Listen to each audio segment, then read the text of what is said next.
जौन खेसारी लाल के दुश्मन बारसन, विरोधी बारसन, ओकनी के ये खबर सुन के बहुत बड़का झटका लगे वाला बा। प्रणाम, हम है जीत आर्या, रउआ सब देखा तनी भोजपुरी मरीचा। फ्रेंड्स, ये मरीचा खाए वाला ना हा, रगड़े वाला हा। फ्रेंड्स, आज हम बात करे वाला बानी ट्रेंडिंग स्टार खेसारी लाल यादव के बारे में।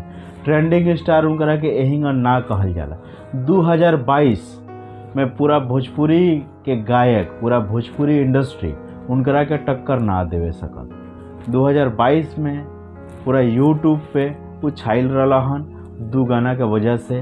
वो गाना हा ले ले आई कोका कोला, जेकर व्यूज़ रहे 321 और नथुनिया के व्यूज़ रहे 271 मिलियन। पवनो सिंह के नाम बा, लेकिन वो 3 नंबर पोजीशन हासिल कर पैलन 2022 में। उनकर गाना ट्रेंड कैलस लाल घाघरा 145 मिलियन।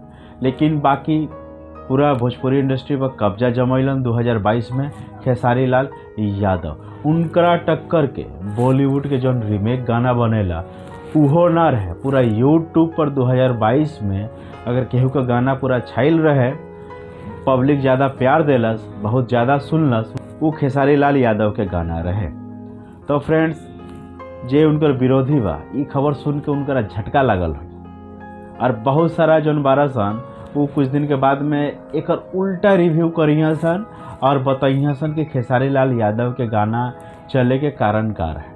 लेकिन पवनो सिंह अगर उनको टाइम मिली तो उनको लाल घाघरा शायद हो सकत रहे कि खेसारी लाल के रिकॉर्ड भी तोड़ दी। काहे कि पवन सिंह काफ़ी महीने के बाद में उनका गाना रिलीज भइल लाल घाघरा, मतलब समझ ली मिडिल में ही गाना रिलीज भइल रहे, जेकरा वजह से गाना पिछड़ गए। लेकिन गाना बहुत अच्छा बनल रहे।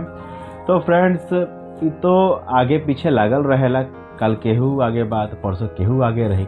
लेकिन कुछ जन बारह सन वो जातिवाद के समर्थन करके, केहू के सपोर्टर बन के रिव्यू करेला सन और एक आदमी के टारगेट करके बदनाम करेला सन। बहुत सारा क्रिटिक्स बारह सन, यूट्यूबर बारह सन। तो फ्रेंड्स, रुआ सब के वीडियो कैसन लागल, खेसारी लाल केकरा केकरा पसंद बा, पवन सिंह केकरा केकरा पसंद बारन, कमेंट्स करके हमरा का बताई। और वीडियो देखे के बाद चैनल के सब्सक्राइब कर ली, काहे कि हम भोजपुरी में ही वीडियो बनावे नहीं। फ्रेंड्स, भोजपुरी के रिव्यू देखे खातिर भोजपुरी चैनल के आज ही सब्सक्राइब करी। अगला वीडियो में फिर से मुलाकात हुई। जय बिहार, जय हिंद।